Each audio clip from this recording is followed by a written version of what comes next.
Shalom, Shalom. senang jumpa lagi dengan Bapak Ibu Saudara di tempat ini. Haleluya, luar biasa ya, puji-pujiannya membangkitkan semangat kita. Saudara, hari-hari ini kalau kita melihat kondisi Indonesia, khususnya dunia, itu tidak sedang baik-baik saja.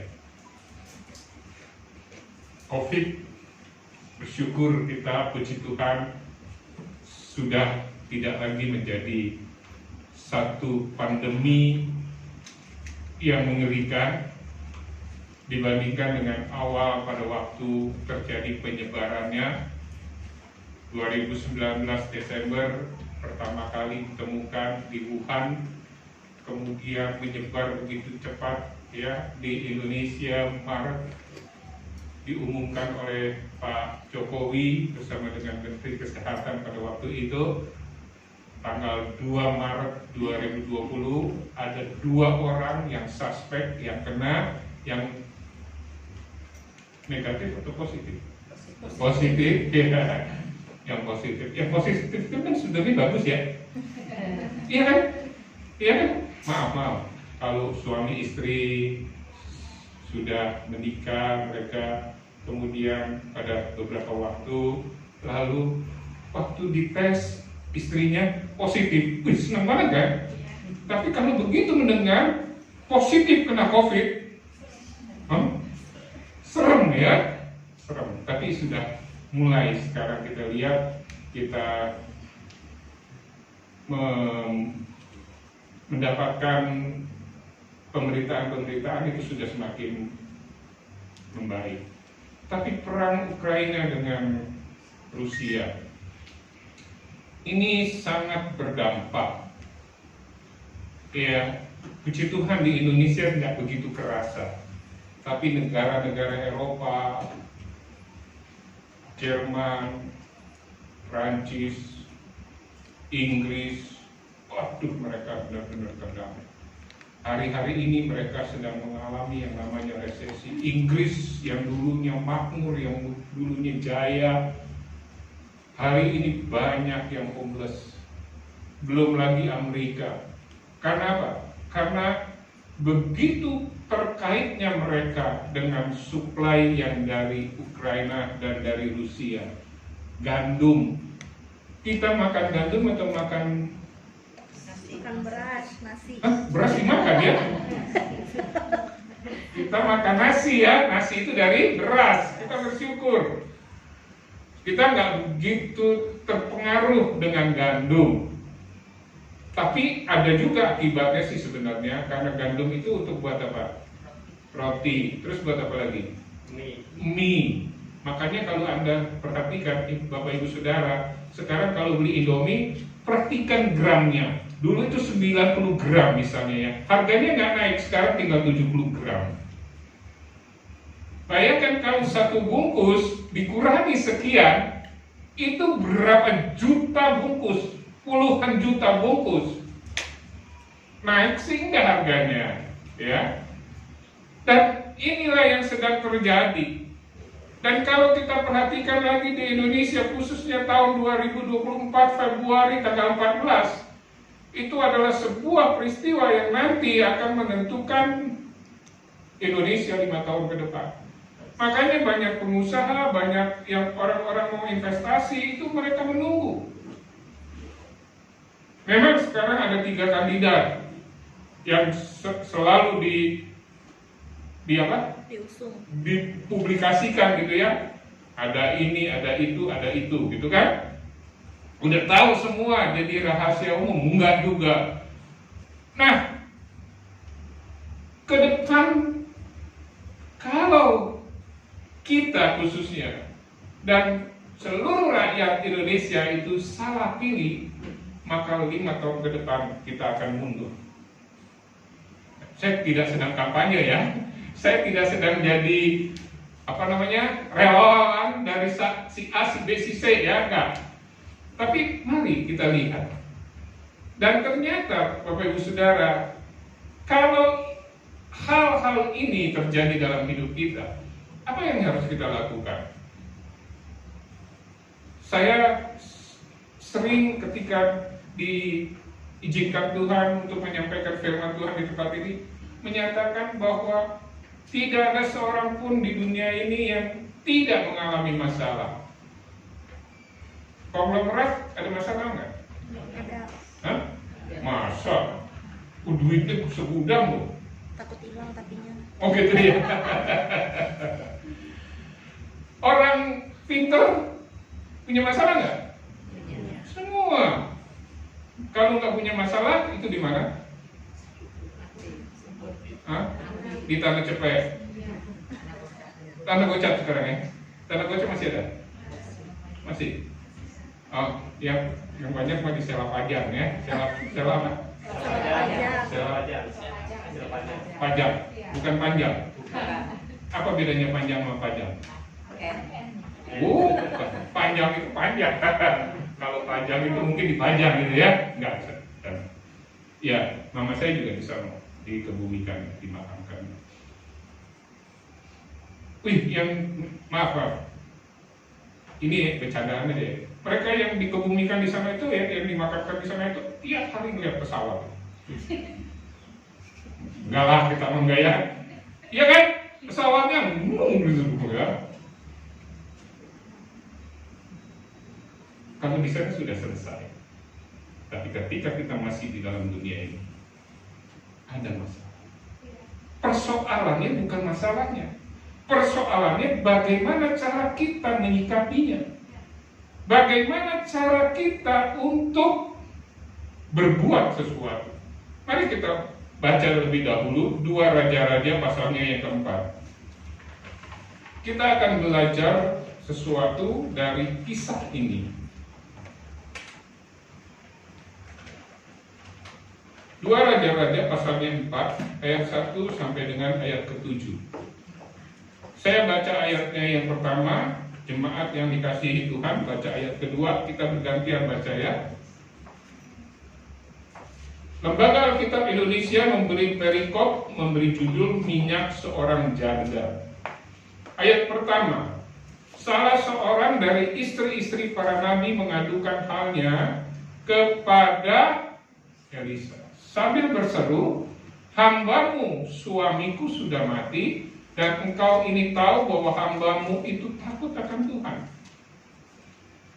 Suami dari yang mengadu kepada Elisa ini juga nabi, takut akan Tuhan. Sudah mati, ya tadi dikatakan. Tetapi sekarang penagih hutang sudah datang untuk mengambil kedua orang anakku menjadi budaknya. Ayat kedua, 2, 3.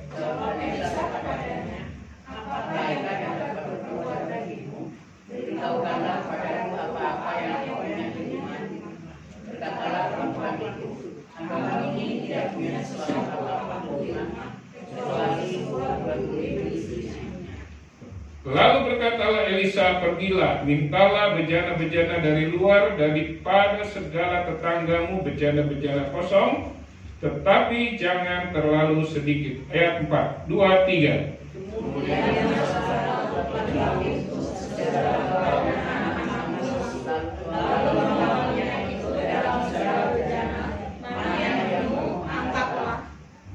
Pergilah perempuan itu daripadanya, ditutupnyalah pintu sesudah ia dan anak-anaknya masuk, dan anak-anaknya mendekatkan bejana-bejana kepadanya sedang ia terus menuang. Ayat 6, 2, 3.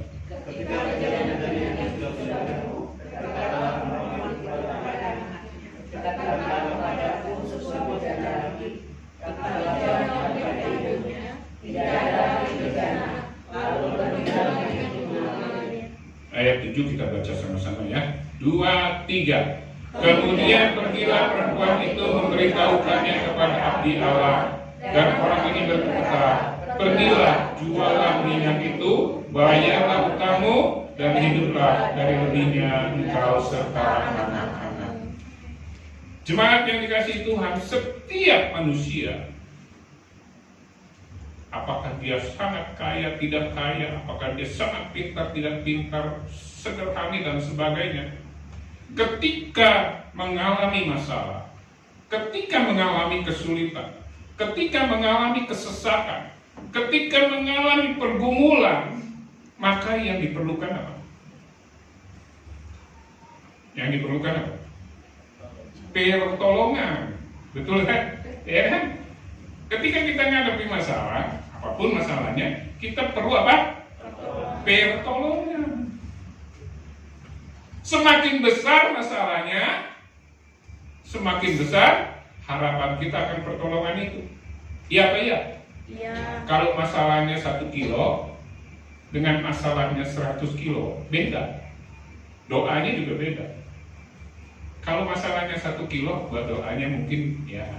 Tapi kalau masalahnya 100 kilo, doanya itu mungkin bisa keluar air dari sini, dari air mata. Saking apa? Saking beratnya persoalan yang dihadapi. Saking beratnya pergumulan yang dihadapi. Di dalam 2 Raja-Raja diceritakan kisah ini. Ada sesuatu yang menarik. Mereka diperhadapkan dengan masalah yang bukan besar, tapi sangat besar. Mana ada sih ibu yang tega anaknya diambil untuk bayar utang? Mana ibu-ibu di sini? Jangankan ibu-ibu, bapak-bapak juga nggak tega kan? Kecuali bapak ibunya nggak waras. Kalau dia waras, nggak akan pernah tega anaknya diambil untuk bayar utang suaminya yang sudah meninggal lagi. Suaminya udah nggak ada. Dikatakan di ayat 1 tadi kan, bahwa ada penagih utang, ada debt collector yang datang untuk mengambil kedua anakku untuk bayar utang papanya yang sudah almarhum. Bayangin, coba kita bayangin kita. Berat kan? Berat. Nah, persoalan Bapak Ibu Saudara sekarang seberat ini kan? Kayaknya wajah-wajahnya enggak ya. Persoalannya ringan-ringan.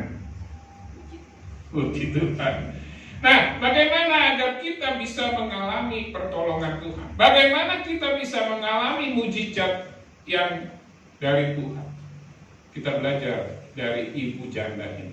Yang pertama, ketika dia sedang keadaan terhimpit, ketika dia dalam keadaan betul-betul kepepet, dia datangnya kepada siapa? Dia datang ke Nabi Elisa. Berapa banyak orang yang ketika menghadapi persoalan sudah kepepet, datang ke siapa? Datang ke dukun. Terus datang ke siapa lagi? Ke paranormal. Kita sebagai orang percaya mari belajar. Saya pun belajar. Ketika kita sedang menghadapi masalah, ketika kita sedang menghadapi pergumulan, datang kepada Tuhan. Hanya ku bisa lari kepada Tuhan. Hanya ku bisa lari kepadanya. Kita lari kepada Dia. Dia adalah penolong kita yang luar biasa. Dia adalah satu-satunya penolong yang sungguh. Amin. Jangan kita hanya sekedar bisa nyanyi, Yesus itulah penolongku yang sungguh. Bukan hanya bisa nyanyi, tapi kita benar-benar merasakan. Dan saya percaya Bapak Ibu Saudara sudah merasakan pergumulan yang berat, persoalan yang berat. Ketika kita datang kepada Tuhan, Tuhan pasti menolong. Ingat, tidak selamanya langit itu biru, tetapi Dia berjanji untuk selalu menyertai. Ada nyanyiannya? Gimana nyanyiannya?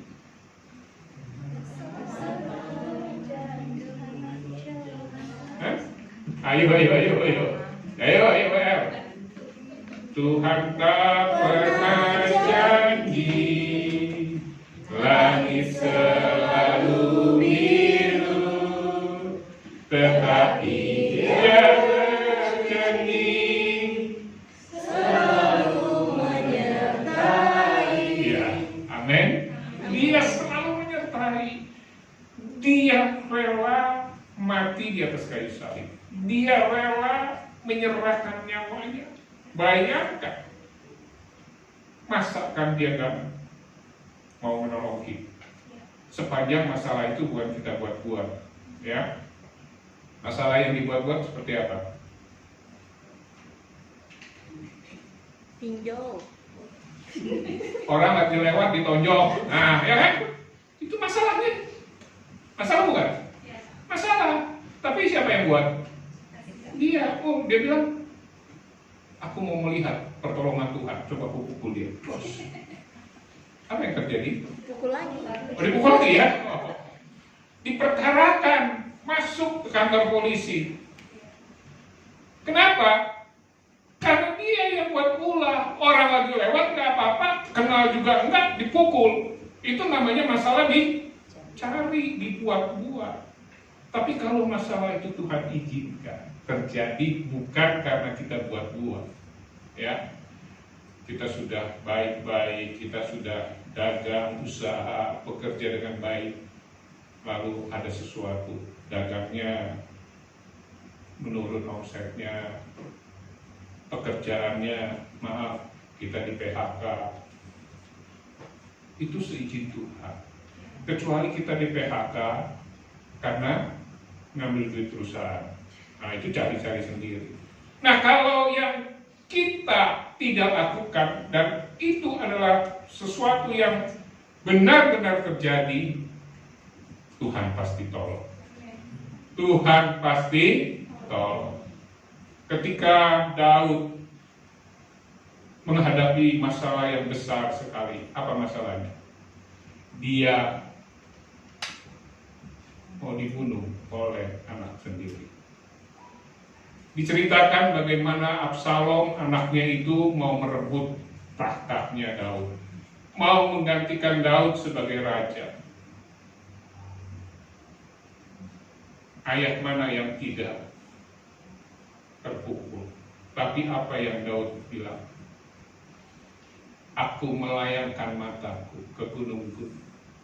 Dari manakah datangnya pertolonganku? Pertolonganku ialah dari Tuhan yang menciptakan langit dan bumi. Coba buka Mazmur 121 ayat 1 dan 2. Ini dikatakan oleh Daud bukan ketika dia sedang di istana. Aku melayangkan mataku ke gunung-gunung, dari manakah akan datang pertolonganku? Ayat 2. Pertolonganku ialah dari Tuhan yang menjadikan langit dan bumi.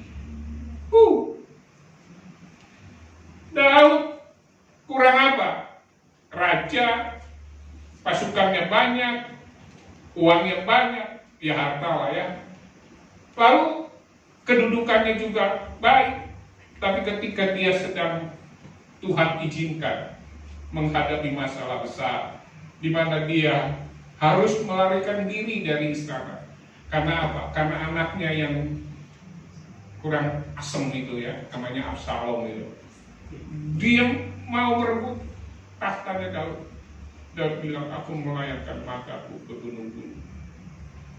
Saudara,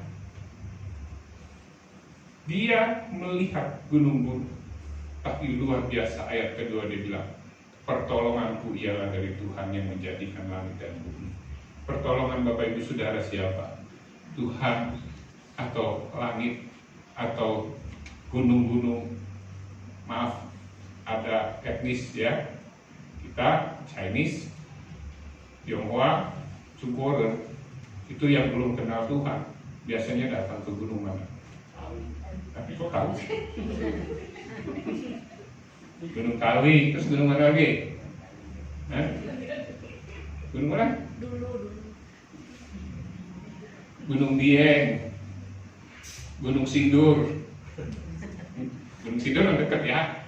Mereka ke sono cari pertolongan. Kita ke Gunung Batu, Allah kita. Allah kita juga sebut Gunung Batu, bukan? Dialah satu-satunya penolong yang luar biasa. Kita lihat lagi Mazmur 46.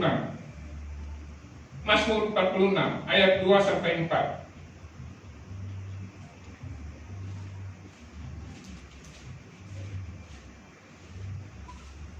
Bukan.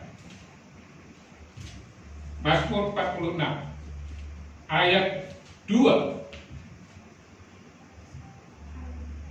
Nah, ini dia.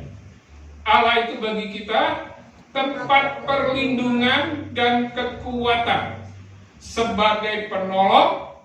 Kesesatan sangat terbukti. Kadang-kadang terbukti, enggak. Alkitab mencatat sangat terbukti. Dia bukan sekedar janji lalu lupa untuk menepati. Kalau kita, pendeta pun, hamba Tuhan pun, masih berjanji kadang tidak ditepati. Tapi Tuhan tidak seperti itu. Amin. Kalau dia berjanji, dia pasti tepati. Dia bilang dia adalah penolong yang sangat terbukti. Oleh karena itu mari kita datang kepada dia. Kita datang hanya kepada Tuhan. Ketika kita sedang menghadapi pergumulan yang besar, karena kondisi keuangan kita, karena kondisi keluarga kita, karena kondisi apapun yang saat ini sedang terjadi, datang kepada dia.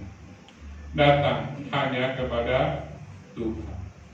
Ku datang Tuhan, datang padamu.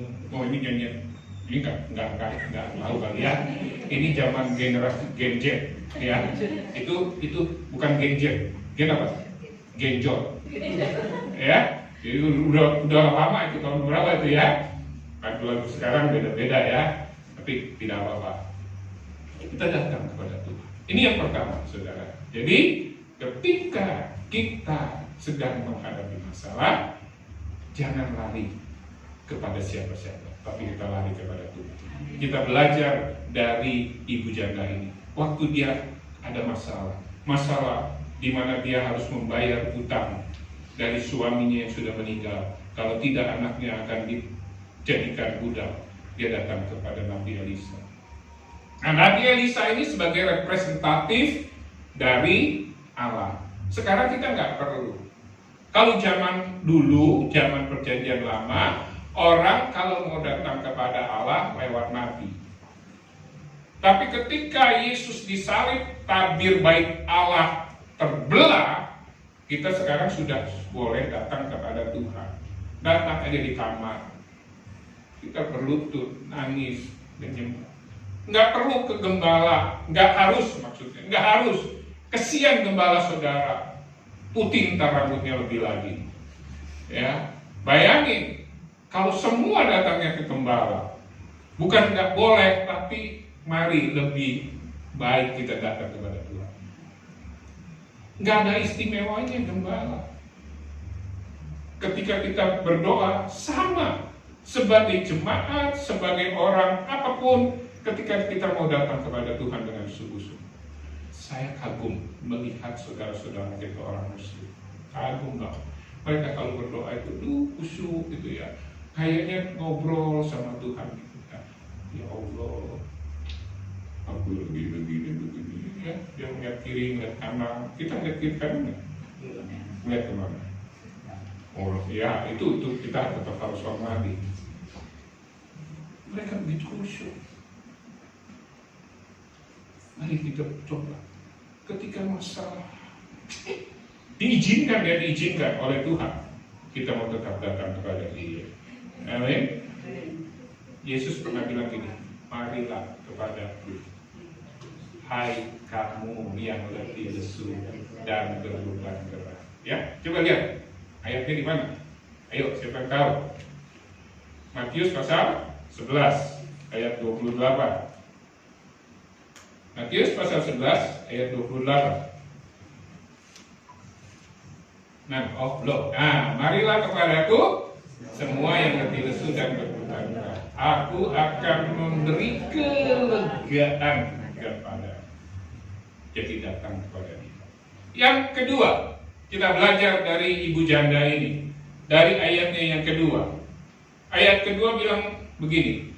Jawab Elisa kepadanya, apakah yang dapat kuperbuat bagimu? Beritahukanlah kepadaku apa-apa yang kau punya di rumah. Berkatalah perempuan itu, hambamu ini tidak punya sesuatu apapun di rumah kecuali sebuah buli-buli berisi minyak. Buli-buli itu ya kurang lebih lah, ya kurang lebih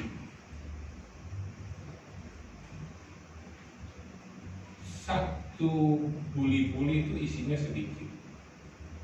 Kalau sekarang 1 liter minyak di Indonesia, minyak goreng ya, bukan minyak wangi, minyak goreng, berapa tuh? 1 liter berapa? Hah? Ya terserah lah, yang jual siapa ya. Kurang lebih segitu kan, 15, 16, ada yang 18. Taruhlah 20.000 seliter. Bisa bayar buat utang? Bisa bayar utang.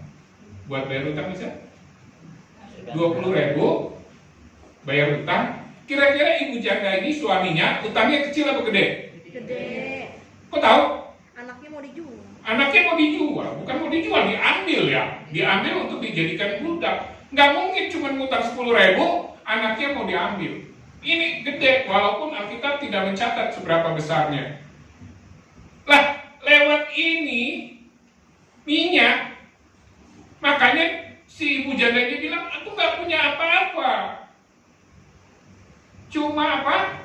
Sebuah buli-buli, sebuah loh berisi minyak. Nggak bisa secara logika, nggak bisa secara akal, nggak bisa secara sipua, hitungan bayar utang. Tapi kita lihat ayat 7 tadi ya. Tapi sebelum ke sana kita belajar sesuatu. Bagaimana ibu janda ini melakukan sesuatu. Nah, dia bilang aku nggak punya apa. Tapi Nabi Elisa bilang sih. Kemudian apa yang dikatakan oleh Nabi Elisa? Ayatnya yang ketiga dan seterusnya. Dia bilang gini, pergilah, minta bejana-bejana dari luar daripada segala tetanggamu. Bejana-bejana kosong. Bapak Ibu, coba kita renungkan. Kalau kita di pihaknya ibu ini, kita mau bayar utang, nggak ada duit, nggak ada sesuatu yang bisa dijual. Disuruh minta ke tetangga-tetangga bejana-bejana. Kira-kira kita lakukan nggak? Iya. Iya, luar biasa ya, lakukan. Tapi ada yang ragu-ragu ya kan? Dibilang, ngapain? Ini Nabi Elisa kayaknya lagi rada-rada ya. Kan saya ini datang ke dia, melaporkan, mengadukan bahwa saya ini dalam kondisi sulit. Ada kesulitan yang sedang saya alami, yaitu anak saya akan diambil kalau saya nggak bisa bayar utang papanya. Kok malah disuruh ke tetangga minta lagi? Duh, muka aku mau ditaruh di mana ya? Taruh aja di sini kan? Betul. Tapi yang dia lakukan, dia lakukan. Orang kalau sudah kepepet, biasanya apa yang dikatakan akan dilakukan. Makanya orang kalau kepepet, dukun bilang dia akan lakukan. Makanya orang kalau kepepet, dia datang ke paranormal. Paranormal bilang begini, begitu, dia akan lakukan. Kenapa? Karena ya udah kepepet. Tapi kita lihat, kenapa ibu ini lakukan? Dia yakin bahwa Tuhan sanggup menolong dia dengan cara apapun, dengan cara bagaimanapun. Saya dapat info tempat ini nggak jadi nggak jadi Jual. luar biasa. Doa jemaat Bapak. Bulan Januari, Februari udah mulai begini. Ya, hatinya gelisah nggak? Nah, pastilah manusia kan, kecuali udah malaikat gitu ya, bisa. Tapi lihat, Tuhan bisa pakai cara apa? Sampai orang yang mau beli katanya tidak jadi ya, atau ya ada sesuatu lah, ada sesuatu kan, sehingga yang punya tempat ini belum, dan doakan terus ya, Tuhan punya cara yang terbaik. Kita harus yakin. Kalau kita sendiri nggak yakin, sekalipun gelisah nggak masalah, tapi jangan kegelisahan itu menutup iman kita. Tetap iman kita yang harus timbul. Luar biasa, ibu janda ini yakin. Kok bisa tahu? Buktinya apa? Dia pergi ke tetangga. Nah, dalam apa yang sedang dialami oleh kita, pergumulan, masalah, seberat apapun, sebesar apapun, kita tetap perlu yakin Tuhan sanggup menolong dengan caranya yang luar biasa ajaib. Amin. Amin. Waktu beberapa tahun yang lalu saya pelayanan di Bogor, ya, itu gereja kita itu jadi letaknya dari jalan desa, ini karena di desa jalan kecil gitu ya, masuk.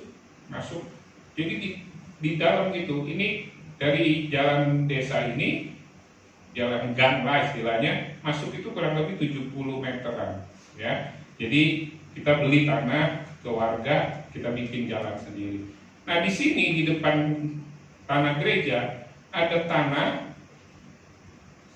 yang orangnya kita nggak tahu udah di mana, ya, karena yang punya waktu itu sudah meninggal, almarhum. Nah ahli warisnya udah nggak tahu kemana.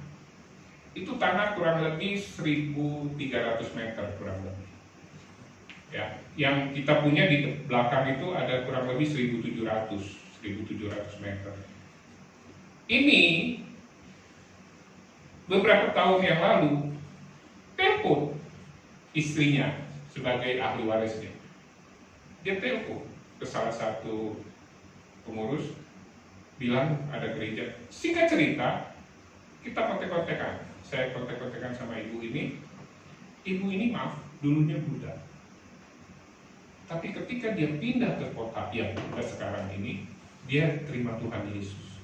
Terus dia bilang begini, Pak, mau nggak itu tanah? Mau dilepas katanya, ya, mau dijual, bukan dikasih, dijual. Lalu ya udah kita berdoa, ya udah kalau memang begitu biar sekalian, jadi ada jalan yang lebih lebar. Lalu dia singkat cerita kasih harga, ya, 1.300, kalau 1 juta dia udah sekian kan. Tanah di sana sudah cukup tinggi. Pas mau transaksi, dia bilang nggak jadi Pak. Nggak jadi Pak. Kalau saya tanya, oke kamu nggak jadi. Kalau boleh tahu kenapa Bu? Keponakan saya mau, katanya tanah itu. Oh ya udah kalau gitu ya, berarti bukan. Tapi ya udah itu juga tenang-tenang. Nggak lama dia bilang, Pak nggak apa-apa deh Bapak aja, katanya saya kok waktu berdoa bilang ini kasih ke gereja aja, katanya. Wah, Ibu serius. Gak ada duit.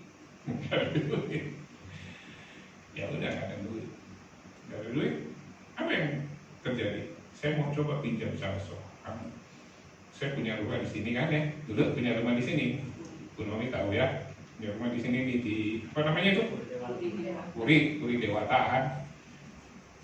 Kita pindah ke Bogor. Terus mama kan dipanggil pulang Tuhan, ya. Mama nggak mau ikut saya, nggak mau ikut adik di Lampung, nggak mau ikut adik di mana? Ini udah di Bandung ya, di Bandung atau yang kecil yang di ini di Sumarekon, di Serpong situ ya, nggak mau kok. Rumahnya orang tua gitu ya. Kayaknya saya juga gitu kali ya, ntar udah kalau Tuhan izinkan nggak mau nyusahin anak gitu, sendirian gitu ya. Di situ ada Bu Yati ya, suka lihat. Sampai akhirnya Tuhan panggil. Nah, terus saya tanya sama istri sama anak, kok nggak kita balik lagi? Karena di sana kita nggak punya rumah, nggak ada yang mau. Udah enak rasa air Bogor, jadi nggak mau pindah ke sana lagi. Panas. Akhirnya apa? Ya udah, minjem nggak dikasih. Orang itu saya tahu persis, wow, ya duitnya banyak, hamba Tuhan lagi ya, kecewa, kecewa. Oh gitu sih, padahal saya mau kasih sertifikat saya, itu rumah lumayan. Ya udah kita berdoa, saya sama istri berdoa. Kalau gitu udah deh, kita jual mobil, ya, udah kita jual mobil untuk bayar. Tuhan luar biasa. Ketika kita tetap berdoa sama Tuhan, bersandar pada Tuhan, kita datang kepada Tuhan, kita bergumul, Tuhan, ini kalau memang Tuhan izinkan, kami percaya Tuhan punya cara. Ada yang mau beli, itu rumah, ya. Ibu saya udah karena rumah udah gak ada, berarti rumah itu 2. Bu Yati tahu tuh ya, rumah itu 2 dijadiin 1. Yang 1 mau dibeli, saya bilang gak bisa Pak, kalau yang satu lagi siapa yang mau beli?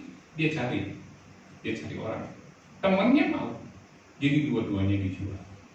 Dan dua-duanya dijual tepat waktu. Saya harus bayar untuk tanah di sana sekian ratus juta, lebihnya,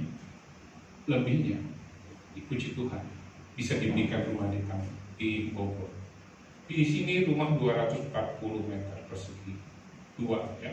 Kalau Puri Dewata Indah itu kalau nggak salah satu kapling itu 120 meter. Jadi waktu itu saya ambil 240. Dan ketika saya dengan sungguh-sungguh lakukan itu dengan tanpa pamrih, Tuhan luar biasa sih. Tuhan ganti rumah yang di Bogor itu 360 meter persegi. Dari 240 Tuhan ganti 360. Sudah bisa bayar tanah di gereja yang 1.300 meter. Dan Tuhan sanggup untuk menolong. Berikan tepuk tangan buat ini bukan hanya buat saya, karena saya hamba Tuhan, enggak, tapi buat kita semua sepanjang kita yakin Tuhan sanggup menolong. Pertolongannya itu tidak pernah terlambat. Tuhan ajar saya untuk jangan berharap sama manusia. Saya minta ampun sama Tuhan ampuni saya. Karena saya berharap sama orang itu tadi, ya, semuanya 100 juta lebih. Rumah di sini, ya waktu itu kan lumayan, udah berapa tuh, ya, udah lumayan, udah M gitu kan, luar biasa tuh. Saya jual rumah di sini, saya pindah ke Bogor, dan diganti oleh Tuhan 360 meter persegi. Itu karena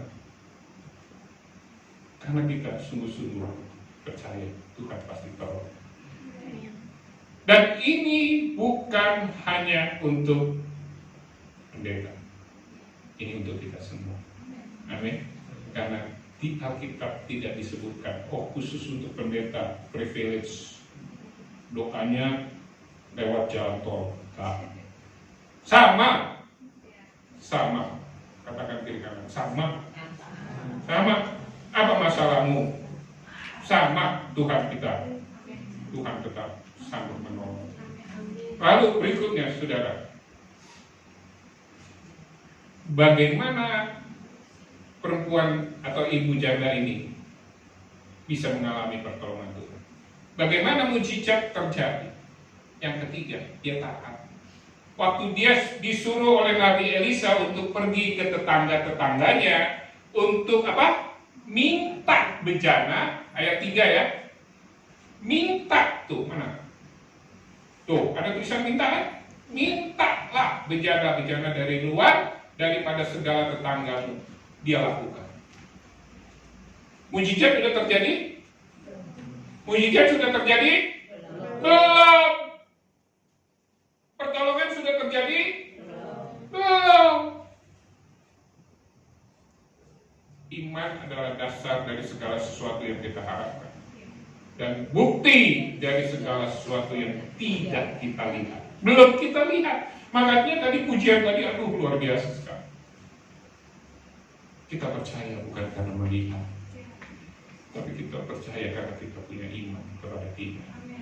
Yang ketiga, karena terhadap perintah Tuhan. yang menjadi perintah Tuhan. Ketika kita sedang kekurangan mungkin ya, sedang kekurangan Tuhan bilang kasih buat gereja atau kasih buat si A, si B yang membutuhkan. Ya, bulan-bulan lalu WL di sini kesaksian siapa itu? Ibu siapa ya? Kayaknya nggak hadir hari ini. Siapa itu? Ibu siapa? Ya, yang kesaksian punya uang sedikit, dia kasih. Tuhan tidak pernah berubah. Tapi bukan berarti kalau itu ya kasih-kasih aja, ya.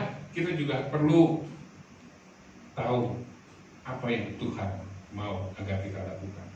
Belajar taat. Bapak Ibu Saudara, taat tidak butuh pengertian. Taat butuh tindakan. Yuk kita sama-sama bilangnya. Taat tidak butuh pengertian. Taat tidak butuh pengertian. Taat butuh tindakan. Taat butuh tindakan.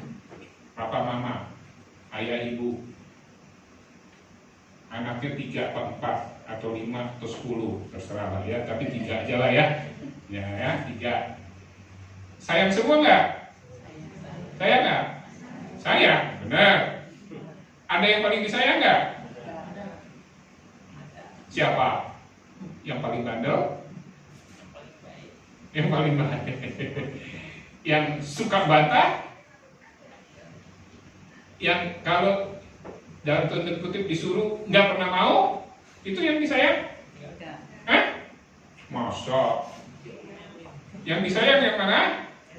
Yang nurut. Ya kan? Halo? Nah ini kita merefleksikan ya Tuhan jauh lebih seperti itu.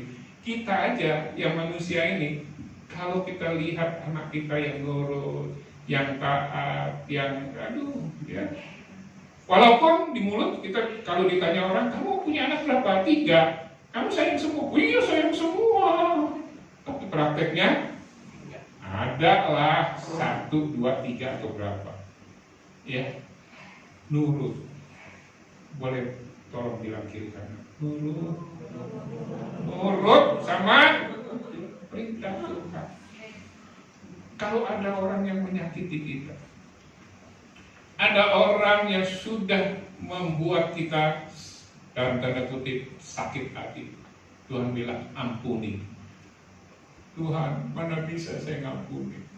Dia udah terlalu nyakitin saya, dia udah ciak saya, uang saya dibawa kabur sekian. Tuhan bilang ampuni, ampuni. Karena ketika kita mengampuni, ada sebuah keadaan di mana kita akan menjadi lega. Tapi kalau kita pendam terus itu, ya, gua ingat terus tuh orang 7 turunan, gua nggak akan pernah lupa. Aduh, siapa yang sakit? Diri sendiri. Hah? Serius? Iya, kita sendiri yang sakit. Orang itu mah Biasa aja. oh, biasa aja ya. Enak-enak dia makan, kita nggak bisa makan. Begitu mau makan, ingat wajahnya. Ya kan? Mau mandi, ingat wajahnya. Mau pup, ingat wajahnya. Udah kapan bisa pup? Lepaskan. Tuhan itu luar biasa. Tuhan mengampuni semua yang kita lakukan. Ayat 1. Kalau kita tidak bisa mengampuni, maka Bapa pun tidak mengampuni. Ada ayatnya? Doa Bapa. Jadi kalau kita masih simpan itu, ya, tidak mengampuni, maka Bapa juga tidak. Bagaimana kita bisa mengalami pertolongan Tuhan kalau Tuhan sendiri Dia mau menolong kita, tapi kita masih menyimpan. Oleh karena itu, mari belajar mengampuni. Banyak hal kalau kita mau bahas di sini, ya. Pada saat kita menderita, Tuhan minta kita mengucap syukur. Bisa nggak? Waktu kita sedang dalam posisi kesulitan, persoalannya berat, Tuhan bilang bersyukur. Bukan syukur lu gitu, enggak, beda. Bisa nggak? Bisa, sulit iya. Tapi kita mau belajar. bersyukur selalu bagi kasih-Mu di dalam hidupku. Takkan ku ragu atas rencana-Mu untuk masa depanku. Sebagai Bapa yang baik, sebagai Bapa yang baik ya, Bapa kita baik. Amin. Tiga hal ini kita mau coba renungkan. Yang pertama, datang hanya kepada Tuhan. Datang, jangan kepada yang lain. Yang kedua, kita perlu yakin bahwa Tuhan sanggup menolong dengan cara apapun, dengan yang bahkan kadang-kala kita tidak bisa pikirkan. Ya. Yang ketiga, kita perlu taat terhadap firman Tuhan. Maka pertolongan Tuhan, mujizat Tuhan dinyatakan dalam hidup kita. Puji Tuhan. Saya undang worshiper juga pemusik